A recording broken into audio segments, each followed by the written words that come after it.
ரொம்ப நாளாவே எல்லாருக்கும் ஒரு டவுட் இருக்கு. அது என்ன அப்படின்னா, திருவண்ணாமலையில என்னதான் ஒரு ஃபேமஸான ஃபுட் இருக்கு அப்படின்ட்டு. அதை பத்தி நீங்க என்ன நினைக்கிறீங்க? ஆக்சுவலாக திருவண்ணாமலை ஃபுட்டி நீ தான் வந்து ஃபேமஸான ஃபுட்டு சொல்லலாம். இல்ல எனக்குமே தெரியல. 2K கிட்ஸ் உங்களுக்கு தெரியாது. திருவண்ணாமலை ஃபேமஸ் ஃபுட் அப்படின்னு பார்த்தீங்கன்னா பாயசம்னு சொல்லுவாங்க. திருவண்ணாமலையோட ஃபேமஸ் ஃபுட்டுனா ஒரு நாஸ்டாலஜிக்கான ஃபுட் வந்து நம்ம சொல்லலாம். அது குறிப்பாக நம்ம சொல்கிறது இந்த 1 ரூபா வடை. ஃபஸ்ட்டு இன்றைக்கும் அந்த 1 ரூபா வடை வந்து வித்துட்டு இருப்பாங்க. தென் வந்து இன்னொன்று நம்ம ஊரில் இன்னொன்று ஸ்பெஷல் ரொம்ப விரும்பி சாப்பிட்றோம்னா பானிபூரி.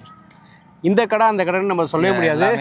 எல்லா கடையிலையும் நல்லா இருக்கும். எப்படி நான் இதை சொல்கிறேன்னா, நானே திருவண்ணாமலை விட்டு வெளில சென்னை வேலூர்லாம் போகும்போது படிக்கும் போது நினச்சேன் அங்கெல்லாம் வந்து பானிபூரி இங்கே இருக்க டேஸ்ட்டே இருக்காது.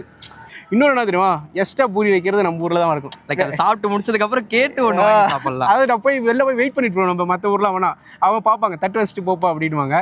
ஆனால் நம்ம ஊரில் மட்டும் தான் 1 பூரி இல்லை, சில இடத்துல 2 வைப்பாங்க, சில இடத்துல 3 பூரி கூட. சிம்லி சொல்லலாம். அது ஒரு ட்ரெடிஷ்னல் ஃபுட்டு. தென் வந்து குழிப்பணியாரம் அடியாக நிறைய போய் பார்த்து போனாலே அதுதான். ஆமாம், குழிப்பணியாரம் அது எல்லாமே திருவண்ணாமலைக்கான ஒரு யூனிக் ஃபுட்டுன்ட்டு சொல்லலாம்.